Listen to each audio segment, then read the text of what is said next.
Que bom render graças ao Senhor e cantar louvores ao Teu nome, ó Altíssimo. Queridos, nesse momento vamos estudar a palavra do Senhor. Abrimos nossas Bíblias no livro do profeta Ezequiel. Profeta Ezequiel, capítulo de número 2. Nós faremos a leitura do versículo 1 do capítulo 2 de Ezequiel até o versículo 3 do capítulo 3 do livro de Ezequiel. Ezequiel, capítulo 2, versículo 1 ao capítulo 3, versículo 3.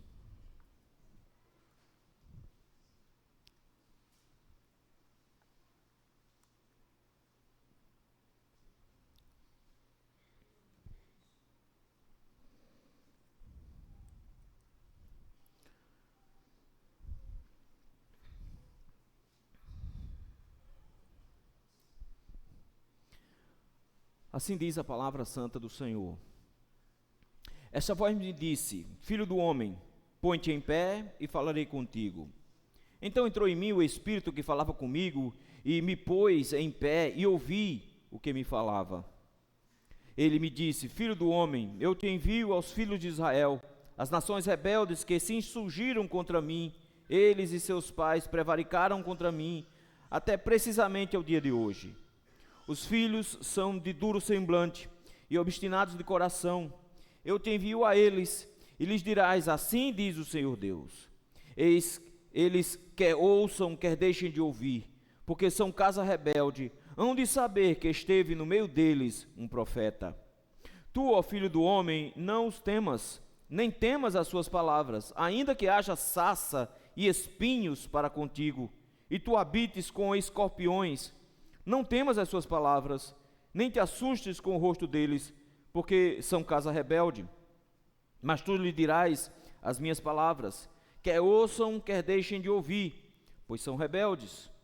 Tu, ó filho do homem, ouve o que eu te digo, não te insurjas como a casa rebelde, abre a boca e come o que eu te dou. Então vi, e eis que certa mão se estendia para mim, e nela se achava um rolo de um livro. Estendeu-o diante de mim, e estava escrito por dentro e por fora.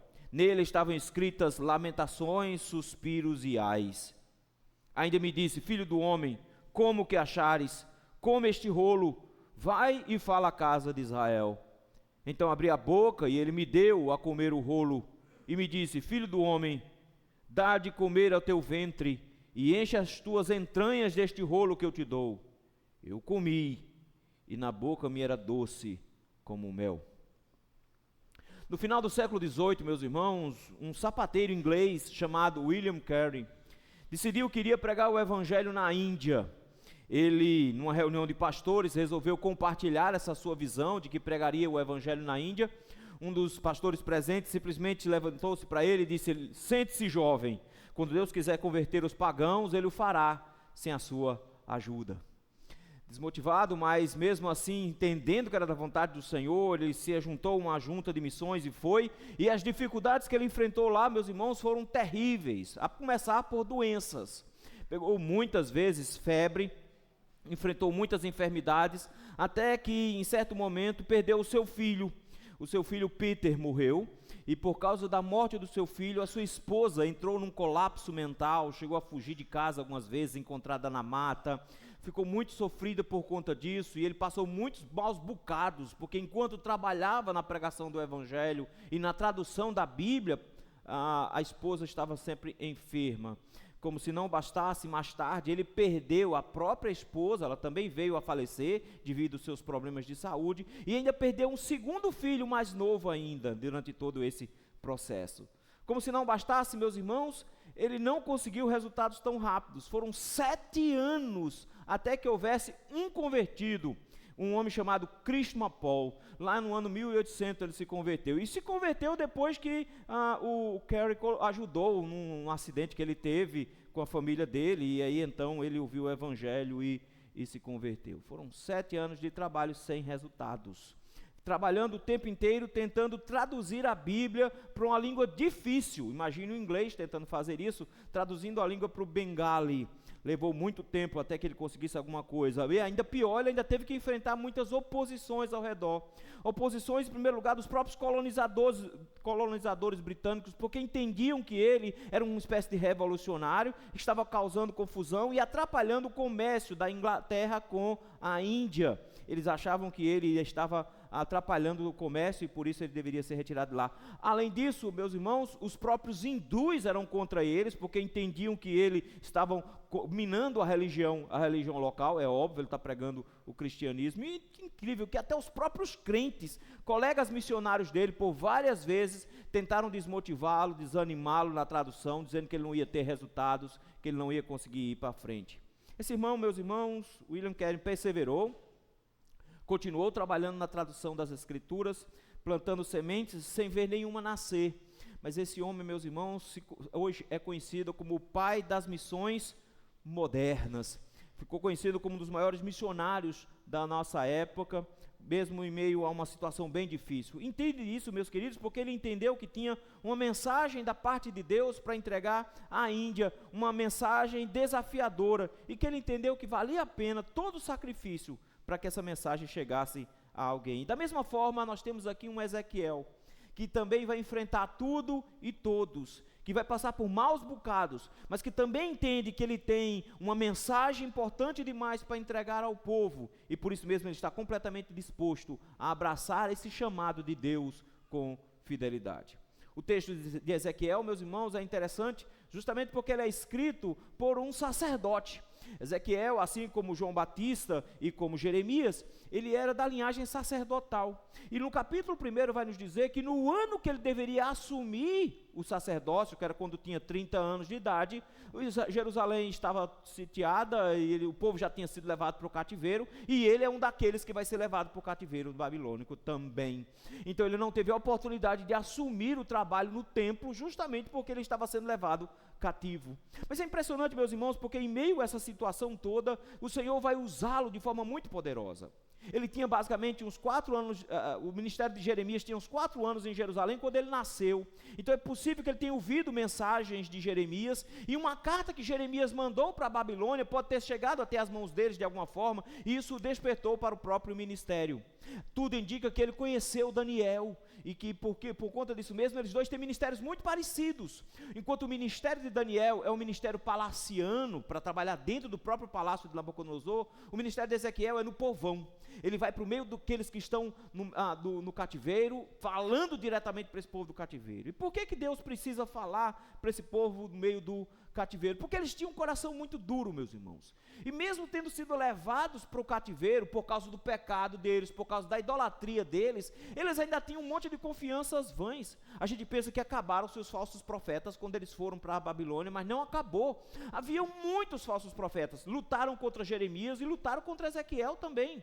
Esses falsos profetas diziam que Deus haveria de trazê-los de volta, que não ia demorar muito não, que o Senhor rapidamente os traria de volta para Jerusalém e daria de volta a cidade a eles. Eles diziam que Deus ia levantar o Egito, e que o Egito ia salvá-los, e que eles iam sair da Babilônia muito rápido. Então a promessa era sempre de esperança, mensagem de vitória, que é essa que o povo gosta, né? Ele dizia, não, você agarra porque o Senhor vai trazer vocês de volta para casa rapidinho. Jeremias escreve uma carta e diz, esquece, vai demorar pelo menos uns 70 anos, não vai voltar tão cedo, vão orando para ter paz aí, quem tiver de casar menino, casa o menino, quem tiver de ter filho, tenha filho, arranja uma casa, monte um comércio, vivam por aí, porque o Senhor não vai trazer ninguém de volta. E Ezequiel, meus irmãos, vai estar justamente nesse contexto de desesperanças ou de esperança falsa, como alguns entregavam, em meio a um contexto ainda de idolatria, de um povo de coração duro que não admitia que estava fazendo errado, que achava que Deus tinha os abandonado, mas que eles nunca tinham abandonado a Deus. É para um povo como esse que Ezequiel vai pregar. Nesse contexto, onde a mentalidade do povo precisava ser mudada, não estava fácil. E por isso mesmo, Deus vai dar para Ezequiel uma série de visões. E dentro dessas visões, a primeira nós vimos isso no último mês, no mês atrasado.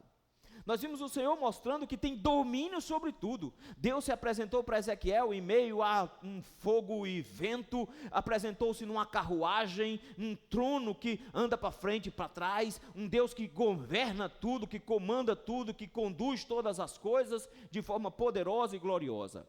É diante de uma visão gloriosa da presença do Senhor que governa todas as coisas, que Ezequiel é convocado para ser um ministro do Senhor. O Senhor estava o tirando do sacerdócio, já que ele não ia ser sacerdote, para transformá-lo agora num profeta. Mas para que ele fosse profeta, meus irmãos, ele precisava saber qual era a missão que ele ia ter, e ele precisava saber quais os desafios que ele iria enfrentar. Deus nunca chama ninguém para o ministério sem indicar exatamente quais são as regras e como funciona, tanto do que dizer, quanto para quem dizer. E é isso que o Senhor vai fazer agora a partir do capítulo de número 2 e continuando ainda um pouquinho no capítulo de número 3. O Senhor vai mostrar qual é o ministério que Ele está dando para Ezequiel, como é que ele deveria pastorear, como é que ele deveria cuidar do povo de Deus. Eu sei que o texto então fala sobre vocação ministerial de alguma forma, mas todos nós de alguma maneira nos encaixamos assim, porque todos nós também somos chamados para a pregação do Evangelho, não importa se como missionário, não importa se como evangelista, não importa se como pastor, não importa se como professor de escola dominical, ou até mesmo como membro da igreja que evangeliza os vizinhos. Todo discípulo do Senhor ou é um pregador do Evangelho, ou precisa ouvir o Evangelho. Já dizia Spurgeon que ou o crente é um missionário ou é um campo missionário. Então nós todos somos chamados igual, da mesma forma. Todos nós, essa convocação para Ezequiel funciona também como uma convocação para nós. E o grande ponto que o Senhor levanta no ministério de Ezequiel é a necessidade dele ser fiel aquilo que o Senhor deu para ele fazer. E eu gostaria de ver com os irmãos justamente isso hoje, sobre a fidelidade ao chamado de Deus. Para desempenhar, meus irmãos, o chamado de Deus com fidelidade, é preciso 3 coisas. Em primeiro lugar, versículos de 1 a 5, é preciso pregar a palavra, mesmo que para um povo rebelde.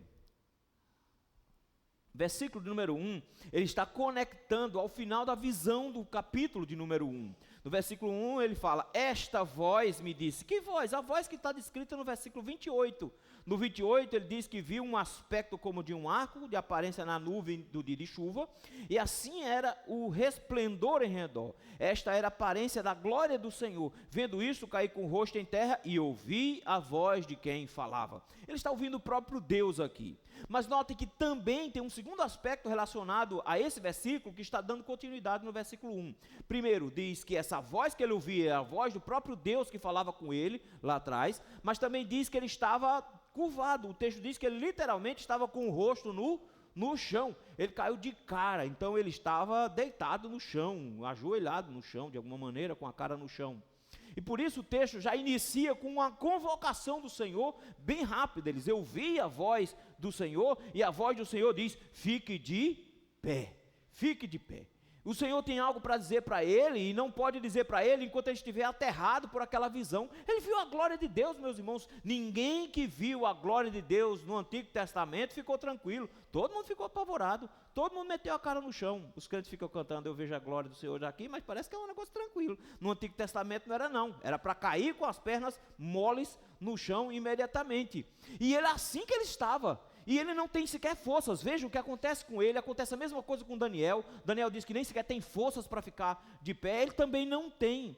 E o Senhor convoca justamente a que ele fique de pé. Para isso ele precisa até de ajuda no versículo número 2. O texto nos diz que o próprio Espírito do Senhor, que fala quando falava com ele, o colocou de pé. Ele teve que dar força para ele se levantar. Isso não é a primeira vez, nem vai ser a última que vai acontecer. Mais à frente, de novo, ele vai precisar de ser erguido, porque a presença do Senhor é impactante. A glória do Senhor também é traduzida como um peso. É como se uma coisa muito pesada o esmagasse as pessoas ao redor. E ele diz, eu estava lá esmagado, eu precisei da ação do Espírito para ficar de pé. Mas por que ele precisa ficar de pé? Porque ele precisa ouvir, meus irmãos, uma ordem do Senhor. O texto do versículo 1 diz que fique de pé e eu falarei contigo. E por isso no versículo 2 diz que uma vez ele ficando de pé, ele ouviu o que falava com ele. Ele precisava ouvir uma mensagem de Deus. E essa mensagem ele não podia ouvir sentado ou de joelho ou alguma coisa do tipo. Ele tinha que ficar de pé, porque ele estava recebendo uma ordenança.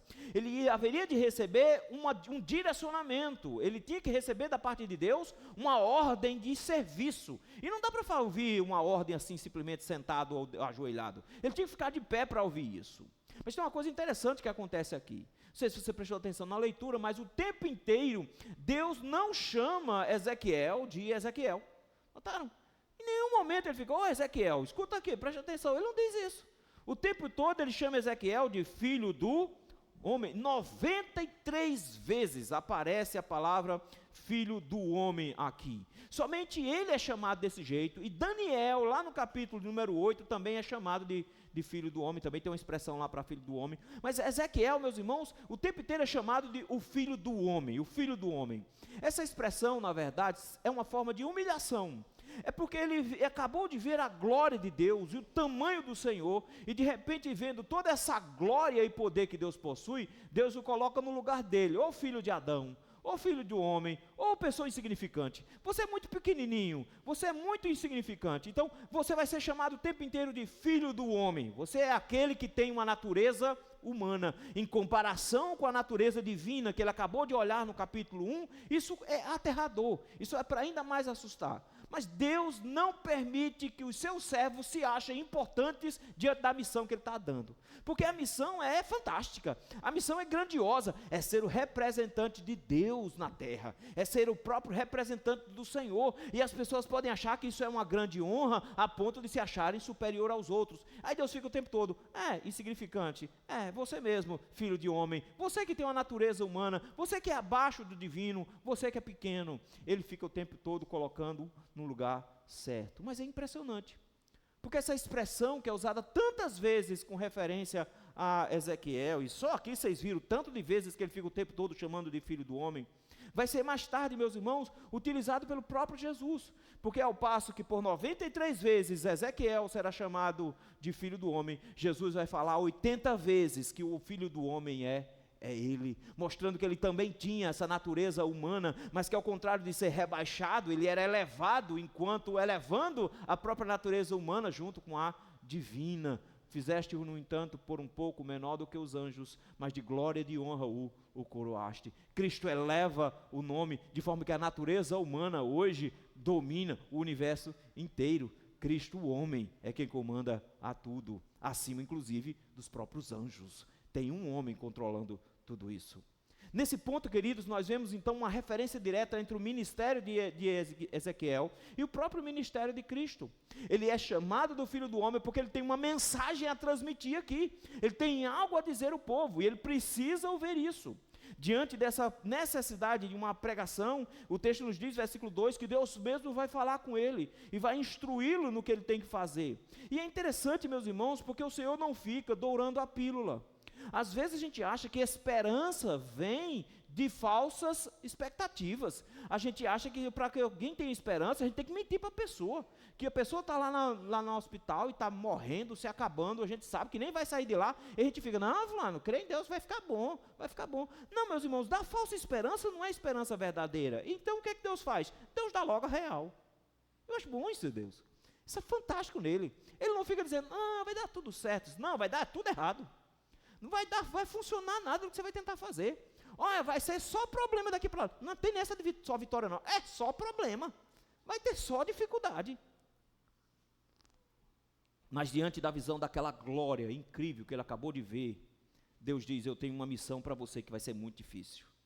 Mas você precisa ver isso. Porque depois de ver o tamanho do poder e da glória do Senhor no capítulo 1, ele vai ver o tamanho da miséria dos homens. Porque a missão dele é terrível. Versículo número 3, ele me disse, filho do homem, eu te envio aos filhos de Israel, as nações rebeldes que se insurgiram contra mim. Queridos, isso aqui é um balde de água fria na cabeça de Ezequiel, porque ele sabe que o povo tinha pecado, ele tinha ouvido as mensagens de Jeremias, ele sabia do pecado e da denúncia do Senhor contra o povo, ele tinha ouvido isso o tempo inteiro, a sua vida toda, Jeremias pregando em Jerusalém, mas do nada agora o próprio Deus chega e diz assim, eu estou mandando você para pregar para Israel como um todo, mas é dura a forma como Deus se refere a Israel. Porque, meus irmãos, o Senhor está tão decepcionado e com tanta raiva do povo, que Deus não o trata como Ele costuma tratar. A ira do Senhor contra Israel nesse momento está num nível tão elevado, que Deus sequer o trata como os filhos dele, Ele os trata como nação inimiga. Por isso que parece que Deus está dizendo, vá pregar para os gentios, não parece isso? Mas na verdade a mensagem de Ezequiel não é para os gentios, mesmo que a expressão esteja aqui, vá para aqueles que se insurgiram, as nações rebeldes. Nações rebeldes, meus irmãos, a própria expressão nação aqui, essa expressão nunca foi usada até agora para Israel. É um termo específico usado para se referir a gentios. É um termo específico e usado para se referir às outras pessoas. Até hoje os judeus chamam todos nós de goim, por causa disso aqui. Nós somos os gentios. Em outras palavras, se fosse um bom brasileiro, os gringos. Não é assim que a gente chama, né? Quem é gringo? Todo mundo que não é brasileiro. Então, para eles tinham uma palavra para descrever as nações que não eram de judeus.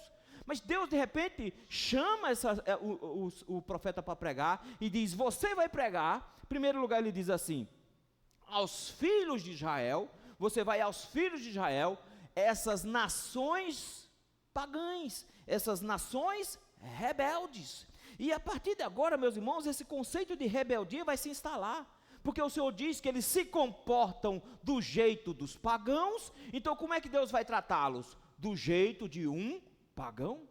Não se engane, se uma igreja começa a se comportar como o mundo, Deus não a trata como uma igreja, Deus a trata como mundo.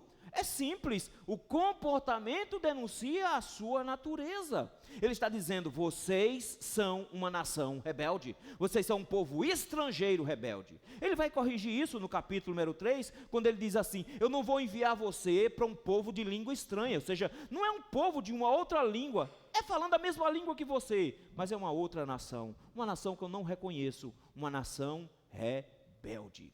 A expressão, meus irmãos, rebeldia, rebelde, aparece aqui uma quantidade enorme de vezes. Se vocês prestou atenção, mas só aqui no texto que nós lemos, ela aparece 12 vezes. Por 12 vezes Deus diz que é um povo rebelde, que é um povo que se rebelou contra o Senhor.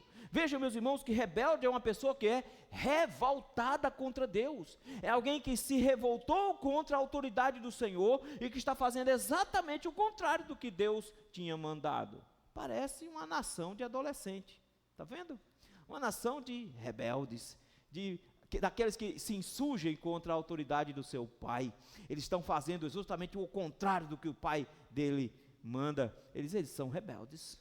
Eles são rebeldes. Mas a rebeldia deles tinha extrapolado. E Deus tinha mandado-os para o cativeiro. Mas você pensa assim, mas o sofrimento as pessoas vêm. Porque afinal de contas, só tem duas maneiras das pessoas se converter, né? Ou vem pelo amor, ou vem pela dor, como se a dor produzisse conversão. E o que nós descobrimos aqui é que dor não produz conversão coisíssima nenhuma, porque se dor produzisse de conversão, o lugar de maior evangelismo era no inferno, porque todo mundo está sofrendo, mas eles vão continuar rebeldes contra Deus mesmo no inferno. Sofrimento não produz conversão, só a ação do Espírito Santo por meio da palavra de Deus produz conversão. Eles estão no cativeiro, eles estão presos, eles estão numa situação difícil, mas eles não se convertem. Eles não se convertem. Por isso que o Senhor diz, eu estou mandando você para os filhos de Israel, para o povo de Israel, de Judá, para eles dois. Mas não vá achando que eles são seus irmãos. Vá sabendo que eles são uma nações rebeldes. E como nações rebeldes, eles se juntaram aos pais, está vendo aí, versículo número 3, eles se insurgiram contra mim, eles e os seus pais prevaricaram contra mim até o dia de hoje. Eles estão no cativeiro, mas eles continuam rebelados contra mim. O Senhor os castigou, mas eles não mudaram.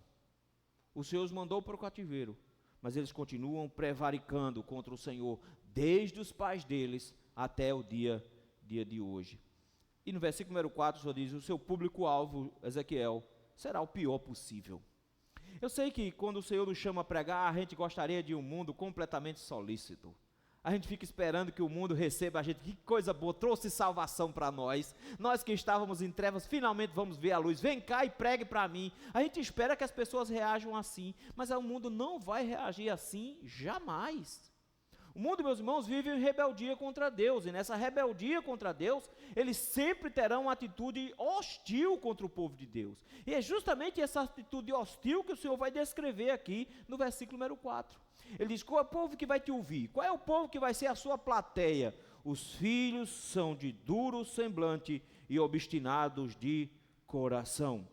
Ele diz, além de dizer que eles são casa rebelde, repetir por 12 vezes que eles são casa rebelde, ele está dizendo: eu estou mandando você para um grupo de pessoas extremamente hostil. Esse grupo de pessoas, eles são obstinados de coração, eles têm duro semblante. Duro semblante, meus irmãos, é uma expressão muito interessante, porque duro semblante diz respeito a ter uma cara dura, no sentido de que a pessoa é um sem vergonha.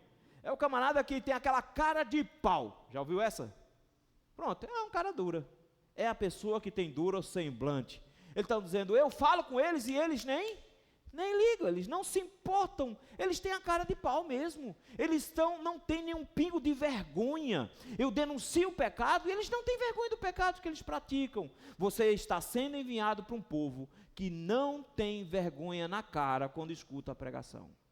Mas pior, não só eles não tinham vergonha na cara, eles tinham uma cara dura, como ainda o texto nos diz que eles são obstinados de coração. Parece até brasileiro. Eles eram judeus e não desistiam nunca. Eles são teimosos, está vendo? Eles têm corações obstinados. Às vezes as pessoas acham que é só, não, eu sou decidido. Não, você só é teimoso mesmo, só é teimoso. Ele diz: é assim que esse povo é obstinado de coração. Você vai pregar para um grupo de pessoas que são terríveis, e você vai dizer para eles simplesmente o que eu mandei dizer, mas não vai produzir muita mudança assim não. Mas o que é que o Senhor tem para ele dizer? Ele diz: eu tenho uma pregação para você dizer, não necessariamente uma mudança para o que você tem que fazer. O Senhor não está chamando Ezequiel para mudar o mundo. O Senhor está chamando Ezequiel para pregar. Por isso, meus irmãos, o versículo número 4, ele diz: as pessoas que vão te ouvir são de duro semblante e são obstinados de coração, mas eu te envio para eles somente para você dizer algo. E o que é que você tem que dizer? Versículo 4, ele diz: diga assim diz o Senhor Deus. Isso, meus irmãos, é o que caracteriza a pregação verdadeira. A pregação verdadeira não é o que eu penso, o que eu acho, não é uma filosofia, uma ideologia, uma maneira de raciocinar. A pregação da palavra de Deus é simplesmente dizer o que Deus mandou dizer. É isso, assim diz o Senhor. Eu sei que quando nós pensamos em profetas, nós pensamos em alguém que adivinha o futuro, mas o profeta não é um que adivinha o futuro. O profeta é aquele que diz o que Deus mandou dizer. E o que Deus está dizendo é simplesmente isso. Ele está dizendo: eu estou enviando você como um profeta para dizer o que eu mando dizer. A única coisa que você vai fazer lá é pregar. Vá lá e anuncie. Vá lá e diga que eu mandei dizer. Mas que resultados ele pode ter numa situação como essa? Porque afinal de contas nós medimos o sucesso das coisas pelos resultados. Não é assim que a gente faz? A gente sabe se uma coisa está dando certo, se a gente está vendo as coisas dando certo. É por isso que determinados trabalhos que são rotativos nos causam tanta frustração, porque a gente faz e não nota resultado. Trabalho de casa, por exemplo. Por que o trabalho de mulher é tão frustrante dentro de casa? Porque nunca termina, não é? Não tem jeito. A satisfação de uma louça lavada não dura meia hora. Em seguida, o que acontece? Está tudo sujo de novo, e isso gera uma frustração terrível. Você limpa a casa todinha, fica um brinco, senta no sofá da sala, não é? E contempla a sua obra. Por quantos minutos? Meia hora no máximo. Meia hora no máximo. Vocês ainda têm uma vantagem? Vocês não têm um negócio que não tem no sertão chamado redemoinho. No sertão tem um negócio chamado redemoinho que é fantástico. Do nada, gente, o vento se levanta começa a girar, fica parecendo um tornado, levanta tudo, e quando passa pelo lixão, aí que fica bonito, que é sacola espalhada por tudo quanto é canto, é pacote de café, é sacola do supermercado, o que você pensar, e ele vai levantando, ele subindo, aí você está lá, limpou a casa, arrumou tudinho, ajeitou, aí passa um, enche a casa de terra, fica as panelas tudo cheio de terra, e é um desespero, olha, é ruim, não é? Mas o Senhor está dizendo que o trabalho que o Senhor ia dar para Ezequiel era do mesmo jeito. Ele está dizendo, você vai lá e vai pregar. Quais são os resultados? Uma igreja cheia. Quais são os resultados? Um ministério exuberante. Você vai converter o povo todinho, vai fazer do povo que está na Babilônia uma grande igreja, uma mega igreja. Vai ser um negócio fantástico, um monte de gente convertida. Você vai ver todo mundo rendido aos pés do Senhor, chorando, cantando Quão Grande é Meu Deus. Vai ser um negócio lindo. Ah, não é.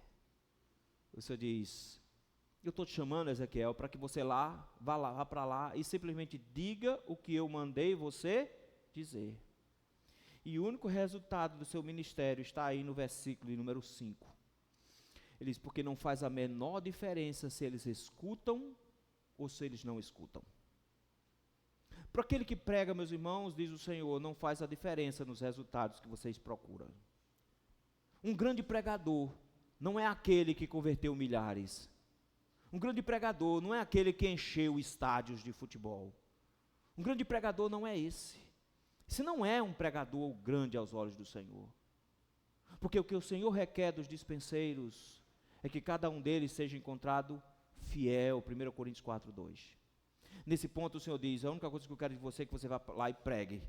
Mesmo versículo 5, quer ouçam, quer deixem de ouvir. E logo em seguida ele já diz, porque são casa rebelde. Então qual é a probabilidade deles ouvirem? Muito pequena. Eles provavelmente não vão ouvir. Mas eu só tenho um alvo aqui. Eles só têm um alvo. Qual é o objetivo? Eles hão de saber que esteve no meio deles um profeta. O Senhor está dizendo, tem vários falsos profetas entre eles. Vários falsos profetas. Eu estou mandando só um, Ezequiel. Vá lá e diga o que eu mandei dizer, porque depois de muito tempo eles vão saber que tinha pelo menos um profeta que eu mandei, que eu não deixei eles sem palavra, que eu mandei a minha palavra até eles, mas a única coisa que eles precisam saber é que havia um profeta de verdade no meio de um monte de profetas falsos. O Senhor está dizendo, pregue a palavra, o povo é ruim, o povo não vai ouvir, o povo não vai prestar atenção, eles vão ser hostis a você, eles não vão receber a sua mensagem, eles são casa rebelde, eles se comportam como ímpios, eles se comportam como pagãos, então você não espere ser amado por eles, ser recebido por eles, você não espere que eles aceitem a sua mensagem, mas a sua palavra tem que ser a minha palavra, então vá, diga assim diz o Senhor, e isso é suficiente, e não procure avaliar o seu ministério com base nos resultados que você vai obter, porque a única coisa que eu tenho como objetivo de te mandar lá é para que eles saibam que eu mandei alguém. Só isso. O único objetivo do Senhor era, eu mandei a minha voz. A palavra do Senhor nos diz, meus irmãos, o próprio Deus nos diz, que Ele não deixará que a palavra dEle volte para Ele vazia, mas antes cumprirá o seu propósito. O Senhor tem objetivos quando manda pregadores. Às vezes é salvar as pessoas para ouvir a mensagem, como foi o caso de Jonas. E Jonas foi, pregou para Nínive e uma cidade inteira se converteu. Às vezes o objetivo do Senhor é salvar, mas às vezes o objetivo do Senhor é endurecer, porque por 10 vezes Moisés esteve na frente de Faraó e disse, assim diz o Senhor, deixa o meu povo ir para adorar, e por 10 vezes ele endureceu o seu coração. Nem sempre o objetivo do Senhor é salvar. Às vezes o objetivo do Senhor é simplesmente dizer, eu dei a chance, mas eles não aproveitaram. O texto nos diz então, queridos, que o nosso papel como povo de Deus é pregar a palavra, e que nós não precisamos nos preocupar com os resultados dela. De alguma maneira nós somos estimulados desde o século passado a ter conversões como alvo de ministério. Quantas pessoas você converteu? Eu já converti 1000 pessoas, 100 pessoas. Não, mas você não converteu ninguém. Dizem que certa vez Spurgeon estava andando pelas ruas de Londres e encontrou na sarjeta um mendigo lá, bêbado, e o cara se levantou e disse: Spurgeon, eu sou um dos seus convertidos. Ele disse: dá para ver, que se fosse Cristo que tivesse te convertido, você não estava aí. Ou seja, nós achamos, queridos, que o ministério bem-sucedido é aquele que tem milhares de pessoas, mas o Senhor não nos mandou para converter. Isso é ação do Espírito Santo. O Senhor nos mandou para pregar. Nós somos representantes do Senhor. Meu querido, minha querida, você é o representante de Deus na sua rua, entre os seus vizinhos. Você é a luz de Deus no meio deles. O Senhor te chamou para pregar na sua ruazinha mesmo, para 3, 4, 5 pessoas. O Senhor não chamou de repente para pregar para o mundo todo, para grandes multidões, mas o Senhor te chamou para pregar para quem estiver perto de você. E Ele não te chamou para converter essas pessoas. Ele disse: você tem que ser boca do Senhor, dizendo: assim diz o Senhor, para que no dia do juízo final, pelo menos o Senhor diga: eu mandei alguém e você não prestou atenção, para que eles se tornem indesculpáveis diante do Senhor. Pregar a palavra, meus irmãos, mesmo que para um povo rebelde. Fidelidade ao chamado de Deus. Para desempenhar o chamado com fidelidade, é preciso pregar a palavra, mesmo que para um povo rebelde. Mas, em segundo lugar, é preciso pregar sem medo, mesmo para um povo hostil. É óbvio que a situação não está fácil. Mas, meus irmãos, o Senhor não dá chance para Ezequiel. É interessante porque Ele deu uma chancezinha para Moisés. E quando Ele disse para Moisés que Moisés tinha que fazer: Senhor, eu não, manda outro. Não vai dar certo comigo. Olha só aqui, só até gago. Não pode, Senhor, não tem como. Não vai dar errado. E chega uma hora que o Senhor dá um chega para Moisés. Porque Moisés: quem fez a boca, Moisés? Fui eu, Moisés. Eu faço do jeito que eu sei. Mas, Senhor, não dá certo. Tá bom, chamarão. Mas você vai. Notou que Moisés tem uma espécie de debate? Deus não tem muito debate com Ezequiel, não. Ele nem deu tempo para Ezequiel dizer: Senhor, eis-me aqui, envia aquele dali. Ele nem deu tempo para fazer isso. O Senhor simplesmente já chega para ele e diz: tu, ó filho do homem, não temas. Primeira coisa que Deus diz para ele é: não fique com medo, não temas. E por 3 vezes aqui no texto, meus irmãos, ele vai dizer isso: não tenha medo. Versículo 6 ele diz 2 vezes, e no versículo 7 ele diz de novo. Ele diz: não tenha medo. E por que ele está dizendo isso? Ele diz: porque a plateia é ruim, porque o auditório é ruim, e você vai ter uma série de dificuldades para pregar. Mas ele fica o tempo todo repetindo: não fique com medo. E ele ainda vai dizer lá no capítulo 3, do versículo 9, de novo: não fique com medo. Isso aqui é importante, meus queridos, porque ter medo na hora de pregar é o maior inimigo de um pregador. Um pregador não pode ter medo de ninguém. Porque quando o pregador fica com medo de anunciar o evangelho, ele simplesmente distorce o evangelho para não ser perseguido. Ele simplesmente foge de pregar o evangelho para não ser perseguido. Então a primeira coisa que Deus diz é: você está proibido de ficar com medo. E não foi a primeira vez que Deus disse isso. Porque quando Jeremias foi chamado pelo Senhor, Jeremias também estava nas mesmas condições. A única diferença é que Jeremias está pregando para o mesmo povo, ainda em Jerusalém, e Ezequiel vai pregar para o mesmo povo, já no cativeiro. Mas é o mesmo povo, não mudou nada. E o Senhor diz a mesma coisa para ele: não tenha medo do povo para quem você vai pregar. Não fique com medo deles, não fique com medo do que eles vão fazer. Mas se você acha que isso é uma coisa do Antigo Testamento, não ter medo de pregar, o próprio Jesus, falando com seus discípulos, em Mateus capítulo 10, disse justamente para que eles não tivessem medo de ninguém, que eles simplesmente fossem lá e entregassem a palavra, porque eles não podiam ser medrosos na comunicação da palavra. E isso é o que o Senhor está conclamando Ezequiel a fazer: pregue com ousadia, pregue com coragem, porque a situação na qual você vai pregar é difícil. Deus poderia estar dito simplesmente para Ezequiel: não, vai dar tudo certo, vá lá e você vai fazer um ministério bem sucedido, vai ser lindo. Ele fez: não, meu filho, deixa eu preparar logo você para a rebordosa que vai vir, assim você não se decepciona. A única coisa que eu digo logo para você: fica com medo não, mas o negócio vai ser complicado. Veja aí versículo 6. Tu, ó filho do homem, não os tema, nem temas as suas palavras. Eles vão se levantar contra você e vão falar contra você. Está vendo? Não fica aí acabrunhado não. Está na universidade e o professor falou um negócio lá e eu fiquei quieto. Fica com medo do professor não. Rebata. Fale. Você não foi chamado para ficar quieto. Foi chamado para pregar. Eles vão falar contra você. E você vai continuar falando contra eles. Do mesmo jeito. Como se nada tivesse acontecido. Não tenha medo das palavras dele. Não tenha medo de juízes que tentam te calar. Não tenha medo de governos que tentam te calar. Prisão jamais vai ser ameaça para você. Morte e tortura jamais vai ser ameaça para você. Não tenha medo. Por isso ele diz assim: ainda que haja sarças e espinhos para contigo. Como é o ministério pastoral? Não sei por que as pessoas acham que ministério pastoral é um caminho aberto, tranquilão. E tem muita gente que chega no seminário pensando isso, sabia? Tem muito seminarista que acha que ele simplesmente está caminhando para o céu numa avenida asfaltada, não brasileira, porque tem muito buraco, mas americana. É praticamente um tapete, é a estrada na lua. E eles acham que vai ser tudo tranquilo. E a primeira coisa que o Senhor diz para Ezequiel é: sarça e espinho.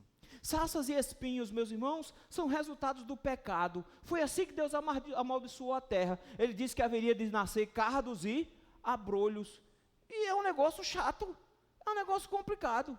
Porque, meu irmão, no lugar onde tem cardos e abrolhos, ou espinhos e sarças, é um negócio difícil. Porque sarça é uma plantinha pequenininha, passa muito tempo, inclusive sem folha, mas passou por ela, você se arranha. E espinho eu nem preciso falar. Já passou por perto de um lugar cheio de carrapicho? Como é que fica o negócio depois? É passando e ficando aquele monte de negócio. Meu irmão, passa um mês, você botar aquela calça, ainda vai ter alguma coisa te arranhando por dentro. Não é? Incomoda, arranha, rasga. No sertão, meus irmãos, parece que tudo quer te rasgar. Nunca vi um negócio daquele. Toda planta no sertão parece que quer te matar de algum jeito. Tem uma juremazinha lá, chamada jurema unha de gato. Gente, ela tem um espinho que é literalmente uma unha de gato assim. É um negócio impressionante. Mesmo você não pode passar, você vê, ela passa 1 metro de distância, ela te pega. Eu não sei, eu acho que ela pula, só pode ser um negócio daquele. Não tem como você passar por ela sem sair com as pernas sangrando. Todo mundo, quando vai para a roça, quando volta com as pernas todas arranhadas, sangrando, não tem jeito. Porque ela vai passando pela gente, você nem nota, ela arranha você todinho. O tempo todo você tem lá, chique, mandacaru, nem dá encosto, nem dá sombra. Ah, mas estava espinho, tem de sobra. E meu irmão, não tem brincadeira não. Eles é assim que o mundo é. O mundo não é um lindo paraíso. O pecado contaminou tudo. As pessoas não são belas flores, elas são, na verdade, puros espinhos. As pessoas, elas vão arranhar você. E você vai passar por elas vão ficar machucando você. Veja o que o Senhor está dizendo: não baseie a sua pregação no acolhimento das pessoas. Não baseie o seu ministério de pregação em ser acolhido e amado pelas pessoas. Não baseie o seu ministério em ser amado pelas pessoas, porque as pessoas vão te machucar. Pregue, mas saiba que à medida que você for pregando, as pessoas vão te arranhando. Elas vão funcionar como cardos e abrolhos. Elas vão funcionar como sarças e espinheiros. Elas vão arranhar você, elas vão furar você. Ah, pastor, incomoda, mas a gente vai, né? A gente dá um jeito, a gente faz o que pode, não é? A gente se vira do jeito que está. É porque você nunca entrou no espinheiro. Você não sabe como o negócio é bom. Lá no sertão tem uma plantinha pequenininha, baixinha. Gente, que é aquilo. Tem uns que tem uns espinhos, parece uma cabeça no boi. Nunca vi um negócio espetado daquele jeito. Você pisou já num espinho de mandacaru? Meu querido, entra debaixo do pé, sai em cima. E para arrancar aquele negócio, dá um trabalho, porque o bicho se gruda lá dentro. Essa vai ser a sua vida. Ah, pastor, já está muito sofrimento aqui. Não, piora. Porque Deus não vai ficar dizendo para você que o negócio vai ser fácil quando o negócio vai ser difícil. Ele diz: você vai pregar, ainda que haja sarças e espinhos para contigo, e tu habites com escorpiões. Agora o negócio piorou. Ele diz: você vai morar no meio de escorpiões. Aí o povo tem medo de escorpião. Eu já fui picado por um. Eu era adolescente, pegou no meu dedão. Gente, que dor terrível. Dói até o ombro. Era só o dedão. E eu dei um soco tão grande quando ele me picou, que eu arranquei o esporão dele, do rabo, e o esporão ficou grudado no meu dedo, gente. E lá no sertão tem uma regra muito boa para melhorar quando você é picado por um escorpião. Sobe em cima do tamborete. E eu subi em cima do tamborete. Uma dor terrível, uma dor terrível. Picado por um escorpião amarelo. Eu te digo uma coisa, quem é picado por um escorpião uma vez, fica com o dobro de cuidado com ele depois. Aí ele faz assim, e você vai morar com eles. Porque ele estava indo para a Babilônia. E onde é que ele ia morar? Lá. Onde é que ele ia pregar? Lá também. E como era que as pessoas iam ao redor dele? Como um monte de escorpião tentando ferrá-lo o tempo todo. É assim que o mundo reage à pregação, meus irmãos. Não vamos nos enganar. O maior erro da igreja brasileira é querer ser amada pelo mundo. Mas a amizade do mundo é inimizade contra Deus. Não é possível pregar o evangelho verdadeiro e ser amado pelos ímpios. Não é possível. Nós não podemos achar que a abertura de músicas em programas de televisão foi um grande avanço para o evangelho, porque as músicas precisaram ser distorcidas para estar lá.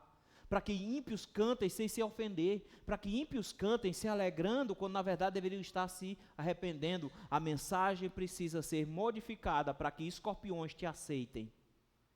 E o Senhor diz para Ezequiel com todas as letras, você vai estar morando no meio de escorpiões, eles vão acabar com você, eles vão arranhar você, eles vão picar você, e você passará por muitos sofrimentos. O Senhor disse isso para Ezequiel, e é interessante que o Senhor vai dizer a mesma coisa para Jeremias, capítulo 7 de Miqueias, o Senhor diz a mesma coisa para Miqueias, o Senhor vai repetindo e dizendo, vocês estão no mundo hostil. Jesus diz isso com todas as letras, eu envio vocês como ovelhas para o meio de lobos.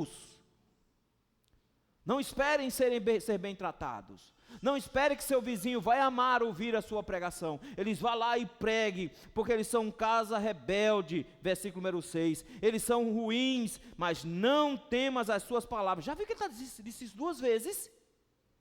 Ele diz isso no início, versículo 6, não temas as suas palavras. Agora ele diz de novo, não temas as suas palavras, nem te assuste com o rosto deles, porque são casa rebelde. Irmãos, ele está dizendo com todas as letras, crente não tem medo de cara feia. Ah, mas se eu pregar o evangelho, fulano não vai deixar de ser meu amigo. Você prefere que ele vá para o inferno? Que tipo de amigo é esse? Mas aí vai ficar com raiva de mim, pastor. Aí a gente perde a amizade. E daí? Nós somos chamados para pregar sem ter medo de cara feia, sem ter medo das pessoas. Meus irmãos, nós não precisamos de liberdade religiosa para pregar. Nós não precisamos de boas condições climáticas para pregar. Nós não precisamos de boa recepção para pregar. Nós precisamos somente de fidelidade para pregar. E o que o Senhor está dizendo para ele é, vai e pregue, e as pessoas não vão te ouvir, vão ser hostil, vão tentar te machucar, vão usar palavras para te machucar, vão fazer o possível para te machucar, você vai morar no meio deles, vai ser uma confusão terrível, mas vá lá e pregue. Porque uma coisa você já está sabendo, eles são casa rebelde. Versículo número 7. Não se preocupe, mas tu faz o quê? Lhes dirás as minhas palavras. Ele diz, eles vão te maltratar, mas você fica dizendo as minhas palavras. É incrível, porque o Senhor Jesus preparou os seus apóstolos justamente com a mesma pegada, está vendo? Eles vão matar alguns, vão colocar alguns na prisão, vão maltratar vocês, muitos de vocês vão morrer. Vai ser difícil para vocês, não vai ser fácil para vocês, mas nós só temos uma única missão, e nós não podemos falhar nessa missão que o Senhor nos deu. O Senhor nos deu somente um encargo. Ele não ficou dizendo assim, vai, faça um grande trabalho, abra uma congregação. Ele não disse isso. Ele disse simplesmente, vá aí, pregue, mesmo que isso seja ruim. E ele repete, meus irmãos, uma coisa que ele já disse lá atrás no versículo 5. Quer ouçam, quer deixem de ouvir. Ele disse isso pela segunda vez. Ele disse isso no versículo 5. Agora ele diz de novo, não importa. Lá em cima ele disse, a única coisa que eu tenho como alvo aqui é que eles saibam que existe um profeta. Agora ele diz, a única coisa que eu tenho como alvo aqui é que você não pode ter medo de pregar. Uma igreja amedrontada é uma igreja que abre mão da fidelidade. Meus irmãos, se nós tivermos medo de pregar, porque alguém vai se ofender, pecadores se ofendem com o pecado, quando é denunciado. Ponto. Você vai ofender alguém toda vez que você for pregar. Aconteceu isso com João Batista. Vinha Herodes com a mulher dele, ele diz: olha, essa mulher não é tua não, viu? Você não pode ficar com ela não, isso é adultério, você está em pecado contra o Senhor. Ele morreu por causa disso. Não, eu não posso dizer que Alexandre de Moraes está em pecado. Ele vai mandar me prender e me multar. Quando é que nós nos tornamos covardes a ponto de ter que negar a pregação porque temos medo de cadeia? Quando é que nós devemos mudar a pregação porque a gente tem medo de processos, de falir, de ficar sem nada? Quando foi que nós mudamos a pregação e nos tornamos tão covardes? O Senhor disse: não temas, não temas. Cada cristão é um ofensor do mundo, e é bom que você ofenda o mundo com a sua pregação, é bom que o mundo saiba, porque eles ofendem a Deus o tempo inteiro, que seja você a ofendê-los, ao denunciar o pecado deles. O Senhor disse: pregue, mesmo que seja para um povo hostil. Fidelidade é o chamado de Deus, meus irmãos. Para desempenhar o chamado de Deus com fidelidade, é preciso pregar a palavra, mesmo que para um povo rebelde, pregar sem medo, mesmo que para um povo hostil, e em último lugar, pregar para si mesmo, mesmo diante de um povo ignorante, versículo de 8 em diante. Versículo 8 em diante, meus irmãos, muda um pouco a tônica, e o Senhor agora começa a tratar com o próprio Ezequiel, não só mais com o povo, mas agora com ele mesmo. Porque precisa se fazer uma coisa antes de começar a pregar lá fora. Antes de você comunicar o evangelho às pessoas, precisa acontecer algo com você. E no versículo número 8 ele começa assim, dizendo assim: tu, ó filho do homem, ouve o que eu te digo e não te insujas com uma causa rebelde. Primeira coisa que Deus está falando agora com o próprio pregador, está vendo? Deus está falando com o próprio Ezequiel. E diz: Ezequiel, escuta o que eu vou te dizer agora, porque agora eu vou te dar uma ordem, eu vou dizer uma coisa para você fazer, e olhe, você não se rebele do jeito que eles se rebelam. Veja que é possível um pregador se rebelar do mesmo jeito que um povo rebelde. É possível um pregador desobedecer uma ordem divina e fazer exatamente o oposto do que Deus mandou. Ele está dizendo que você não faça como eles fazem. E qual era o risco de se Ezequiel fizesse o que o povo estava fazendo? Ser tratado por Deus do mesmo jeito que Deus estava tratando o povo. Porque quando alguém se rebela contra uma ordem de Deus, se junta com os ímpios e recebe a condenação dos ímpios também. E o Senhor diz: tenha cuidado, Ezequiel, eu vou te dar uma ordem para você cumprir agora, e você tem que fazer, e não venha inventar de ficar rebelde não, porque já basta esse povo rebelde que está aí fora. Você não pode ser rebelde, você tem que ser obediente. E o que é que tem que fazer? Deus diz um negócio estranho aqui: você vai abrir a boca e vai comer o que eu te der. Gente, isso é um negócio chato. Geralmente não foram boas surpresas quando fizeram isso comigo. Vocês já fizeram isso com você quando você era criança? Fecha os olhos e abre a boca. Já fizeram isso com você? Não sei, acabou essa brincadeira, né? Geralmente botavam coisa ruim na boca da gente. Mas quando queriam fazer que a gente experimentasse alguma coisa que a gente não ia gostar, faziam assim: fecha os olhos e abre a boca, fulano. Me jogavam um negócio estranho dentro da boca, jogavam tamarindo. Gente, que era aquilo? Horrível. E o Senhor parece que diz a mesma coisa para Ezequiel: Ezequiel, não me desobedeça, faça o que eu estou mandando, fecha os olhos e abre a boca.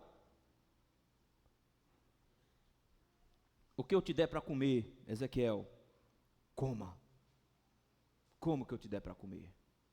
Mas o Senhor vai explicar agora, porque no versículo 9, Ezequiel está vendo um negócio diferente. Ezequiel diz: e eu vi, e tinha uma mão estendida para mim. Então tinha alguém entregando alguma coisa para ele. Você pensa assim: opa, deve ser uma boa, pelo menos pudim de leite é bom. Deve ser um pudim de leite, depois desse aperreio todinho, pelo menos alguma coisinha desse tipo, né? Sei lá, uma queijadinha, um negocinho docinho, uma cocada, um pastel de Luana, que Luana vende lá no seminário. Luana, propaganda feita, viu? Não, ele faz assim, ó. Ele estendeu certa mão, estendeu para mim, e nela se achava o rolo de um livro. Gente, isso não é comida, é um livro. E ele deu tempo até de olhar um livro. Na verdade, ele viu um rolo, tá vendo?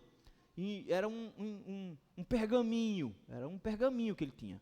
E o pergaminho era uma folha comprida, e eles enrolavam isso e ficava aquele rolinho. E diziam, o estranho desse negócio, versículo número 10, é que ele é escrito por dentro e ele é escrito por fora. Então era uma espécie de, como se estivesse economizando papel. Escreveu dos dois lados. Naquela época só se escrevia de um lado. Disse, não, aqui escreveu dos dois lados, estava cheinho, cheio de coisa lá. De alguma forma, meus irmãos, essa ideia aqui é de que o Senhor está trazendo a própria palavra dele para Ezequiel. Impressionante, porque isso aqui vai reaparecer mais à frente. Lá no livro de Apocalipse, João também vai ter acesso a um livro como esse também. E também vai ser dado para ele esse livrinho e diz, vai lá, coma. A mesma coisa Deus disse para Jeremias. Deus também chega com um livro para Jeremias e diz, vai lá, come. Então parece que comer livro na Bíblia é um negócio muito comum.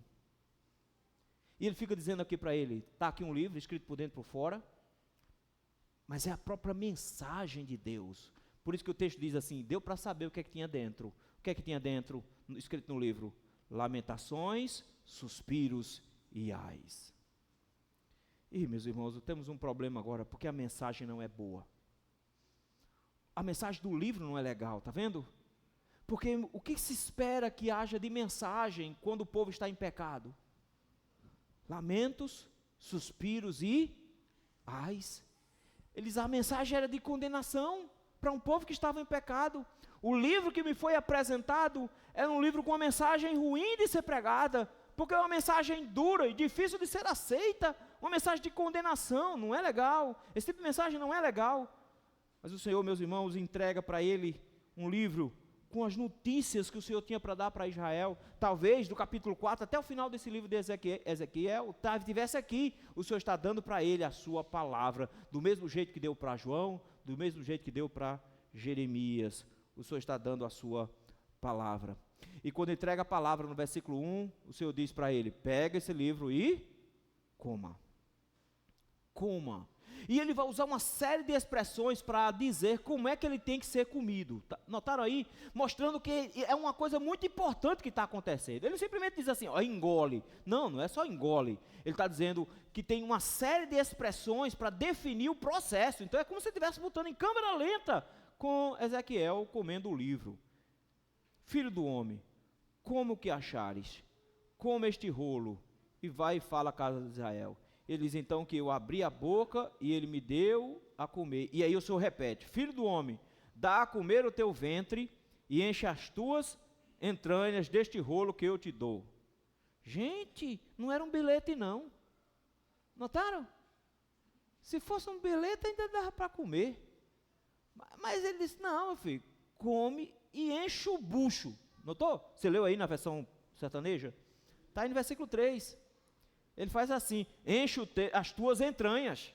Está vendo aí? Em outras palavras, enche o bucho. Não era para ele experimentar o livro, está vendo? Pega um taquinho aí para saber que gosto tem.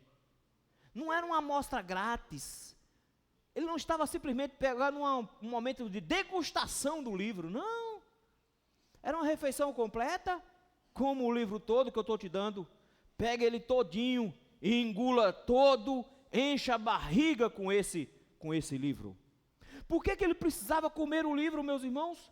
Porque a palavra precisava entrar nele primeiro, para depois passar para os outros. Ele precisava experimentar a palavra, a mensagem era para ele primeiro e depois para os outros. Ele precisava ser alimentado da palavra, ele precisava se encher da palavra, ele precisava se motivar com essa palavra. Primeiro a palavra precisava falar com ele precisava ser alimentado da palavra para poder pregar a palavra. Queridos, quantos pregadores nós temos hoje que não conhecem as escrituras? Tem um pirraia de 14 anos falando um monte de besteira e ganhando bilhões, simplesmente porque está dizendo que é o profetia. É o profeta infernal, é um mensageiro de Satanás, porque para antes de pregar a palavra, você precisa se encher da palavra. E ele diz, enche a barriga da palavra, se alimente da palavra, eu estou te dando para você comer, coma a palavra do Senhor. Ele era sacerdote, e ele sabia, meus irmãos, quantas vezes nas escrituras, Deus tinha comparado a palavra com alimento. alimento. Moisés tinha comparado a palavra com o alimento, dizendo que Deus iria dar para eles a palavra e que eles deveriam se alimentar como quem come o maná do deserto. A palavra do Senhor é sempre comparada com alimento, e Ele está dizendo: coma, porque você precisa se alimentar da palavra para proclamar a palavra. Isto está aí no versículo número 1. Ele diz assim: come o rolo, e depois de você comer, você faz o quê? Vai e fala à casa de Israel. Isso mostra, meus irmãos, a finalidade do estudo da palavra.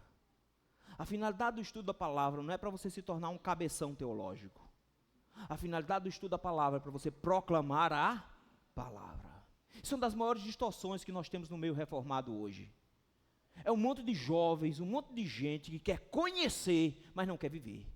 Que quer discutir na internet, disputar coisas, discutir teologias e conhecer cada vez mais. Eles escutam pregação, não porque eles querem ser transformados, mas porque eles querem mais argumentos para continuar debatendo. Eles querem conhecer profundamente as Escrituras para se exaltar acima dos outros que não conhecem, para mostrar que conhecem, que sabem, que já leram o livro tal, que conhecem, que sabem discutir sobre teologia filosófica e assim por diante. Eles querem somente conhecer, mas a Bíblia não foi feita para ser conhecida desse jeito, porque se tem alguém que conhece a Bíblia profundamente, é Satanás. Ele conhece nos mínimos detalhes, conheceu cada um dos escritores, fala hebraico melhor do que qualquer um hoje, conhece exatamente como foi escrito, viu os profetas escrevendo, ele tem toda ela registrada na sua cabeça, recita de cor, qualquer versículo, em qualquer língua que você quiser, mas é um condenado ao inferno, e a sua danação é certa. Ele não está dizendo, encha-se de Bíblia. Ele está dizendo, encha-se de Bíblia para pregar. O que é que nós fazemos aqui na igreja, meus irmãos? Aprender mais. Não, querido, se você só aprende mais, isso só serve para mais condenação. É só para o Senhor dizendo, olha, você sabe muito, parabéns, você vai, então eu nem preciso explicar porque você vai para o inferno. Você já sabe, né? Então pode ir. Não, meu irmão. Nós aprendemos para pregar. Ele diz, como o livro, e vá e fale. Vá e fale. Ele comeu o livro, meus irmãos, encheu-se do livro. E olha que bonito como o texto termina. O texto diz que quando ele come o livro e enche a barriga do livro, ele diz, e eu comi. E na boca, meus irmãos, a palavra me pareceu doce como o mel. São exatamente as palavras do salmista no Salmo 19, no versículo número 10. Que a palavra do Senhor é doce como o mel. Ele diz, eu senti o prazer da palavra do Senhor. Ele sente a alegria de se alimentar da palavra do Senhor. Ele tem prazer em alimentar-se da palavra do Senhor. No capítulo 3 ele vai dizer que quando chegou no estômago, isso me amargou como fel, porque a palavra de Deus mexe conosco e funciona justamente mexendo com nossas entranhas. Mas ele diz, mas na minha boca isso era doce, mesmo que seja uma mensagem de lamentação, mesmo que sejam suspiros, mesmo que sejam condenações com ais. Ele diz, eu experimentei da palavra e ela me foi doce como mel. Que bonito ver. Alimentar-se da palavra não é penoso, não é sofrido. Depende, pastor, de quais crentes nós estamos falando. Porque parece para os crentes que ler a Bíblia é como tomar remédio. Parece que estão tomando chá de flor de Moçambique. Quem já tomou sabe o que eu estou falando. Você nunca mais vai esquecer daquele cheiro. Mas os crentes olham para a Bíblia assim. É preciso, né? Tem que fazer. O que a gente faz? Fecha o nariz, fecha a cara, engole toda de uma vez e diz, graças a Deus, terminei. Pronto. É assim que às vezes a gente lê a Bíblia. Que triste. Que triste é ler a Bíblia assim. Não é assim que Ezequiel comeu do livro sagrado. Ele diz, ela na minha boca era como bala. Na minha boca, ela era doce, como doce de leite. Na minha boca, ela era uma delícia, como pudim. Eu comi e me deliciei com ele. Queridos, o salmista nos mostrou isso no Salmo 19, 10, no Salmo 119, 103. Da delícia que é a palavra. E mesmo que no capítulo 3, versículo 14, ele diz que ele sentiu amargar. Na segunda vez que Deus dera o seu livro para alguém comer, lá no Apocalipse capítulo 18, João vai dizer, eu senti o sabor doce da palavra também. Eu também senti o sabor doce da palavra. O conteúdo da palavra pode ser amargo, mas o cristão se delicia em conhecê-lo. E ele precisa conhecê-lo para que possa proclamá-lo. Não dá, meu irmão, para pregar o evangelho sem saber sequer o que é evangelho. Por não saberem o que é evangelho, as pessoas acham que pregar o evangelho é dizer Jesus te ama, e não é. Dizer o evangelho é saber exatamente qual é a mensagem do Senhor e dar a mensagem do Senhor, mesmo que seja uma mensagem dura e hostil ao mundo. O Senhor nos conclama hoje, meus irmãos, a nos alimentarmos da palavra, a experimentarmos a palavra do Senhor com doçura em nossos lábios, justamente, meus irmãos, para que diante de um povo ignorante, nós sejamos o povo que conhece a Bíblia. Foi assim que nós fomos conhecidos no passado. No século passado, e eu estou falando no século passado, parece que foi muito tempo atrás. Século passado, eu nasci no século passado. Então, no século passado, meus irmãos, sabe como é que nós éramos conhecidos? O povo do livro da capa preta. Era assim que a gente era conhecido.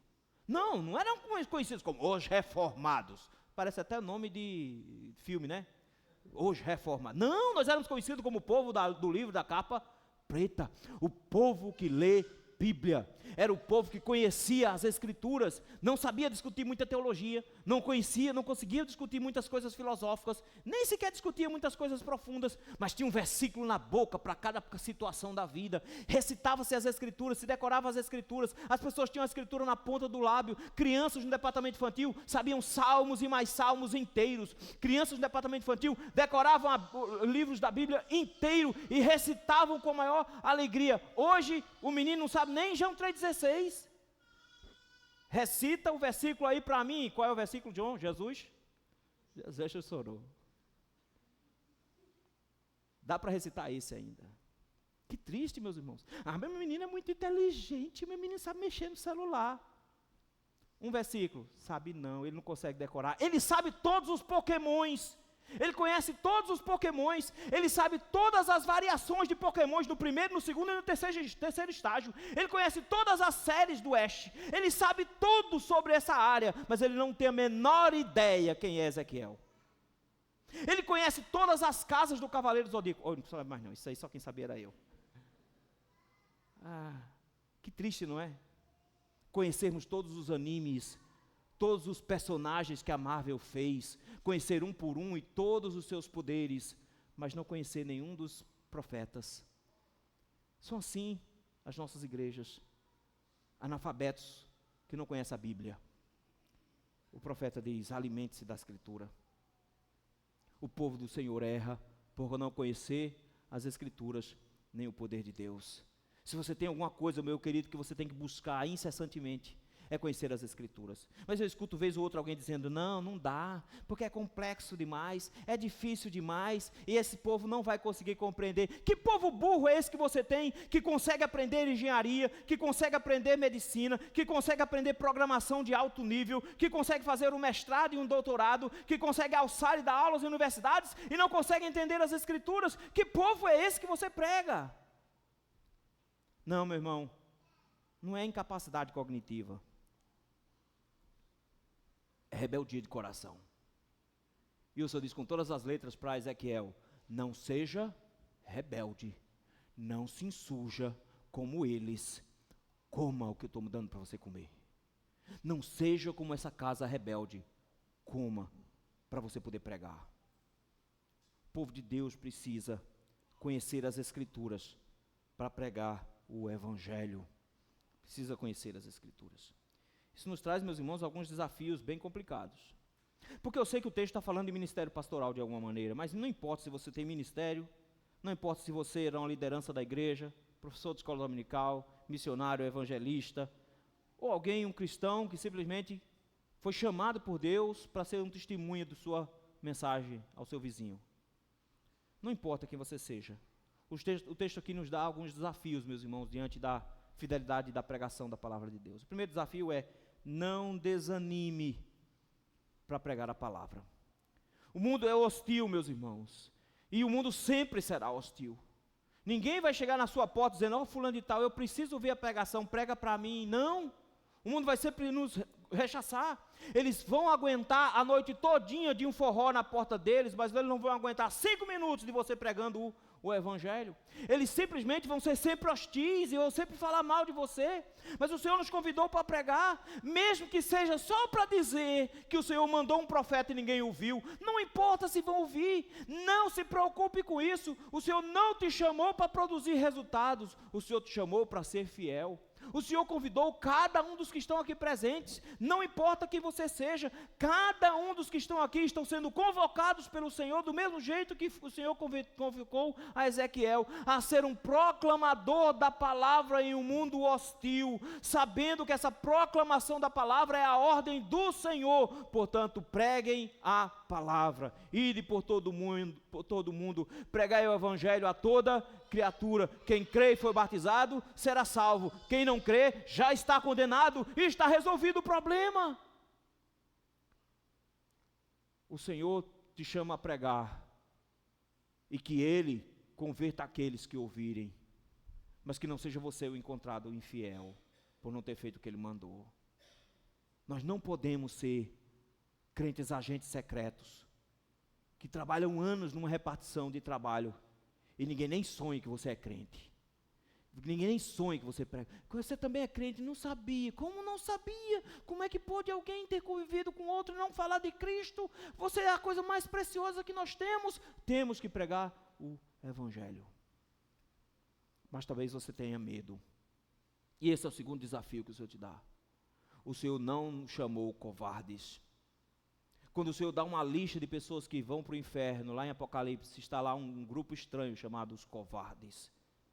Os covardes, meus irmãos, são aqueles que temem o mundo, mas não temem a Deus. Porque o Deus do céu está dizendo, vai e prega. Você, vou não, Senhor, eu tenho medo de fulano. Que coisa terrível. E nós temos medo de empregadinhas, como foi o caso de Pedro, que negou a Cristo por causa de uma escrava.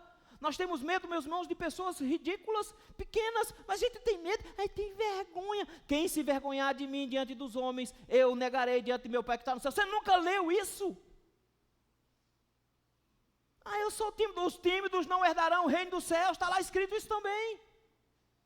O Senhor nos convida, meus irmãos, a não temermos ninguém, a não temermos nenhuma situação, a não temermos nenhuma pessoa, nenhuma autoridade. Qualquer pessoa que nós encontrarmos, nós pregamos o evangelho sem medo, porque a Escritura nos orienta que nós temos que temer a Deus, que pode matar o corpo e lançar a alma no inferno, mas a homem, que a única coisa que ele pode fazer é me matar. Gente, me matar é na verdade um grande privilégio. Você está me fazendo um favor, eu não vou precisar terminar minha tese. Não, querido. Nós não podemos temer os homens.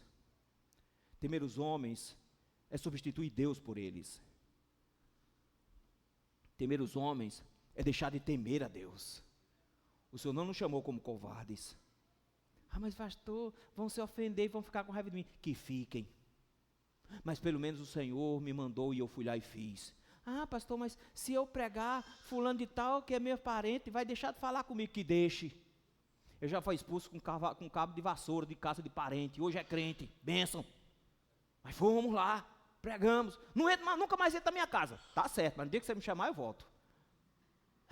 Desse jeito. A gente prega o evangelho. Vão ficar com raiva, vão ficar intrigados. Vão. Mas você não foi chamado para converter as pessoas. Você foi chamado para pregar. E você não pode temer pessoas mais do que você teme a Deus. E se Deus do céu está dizendo pregue, você é doido de desobedecer? Não tema. Mas se você se dispõe a pregar, o Senhor te convida a se alimentar da palavra também. Não vá pregar achando que vai simplesmente abrir a boca e vai aparecer as coisas, porque você não vai ter uma possessão angelical para pregar o evangelho.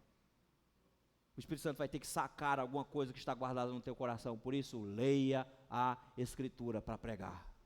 Estamos todos aqui, meus irmãos, o tempo inteiro estudando as Escrituras, estudando o nosso Deus, para termos capacidade de pregar o evangelho.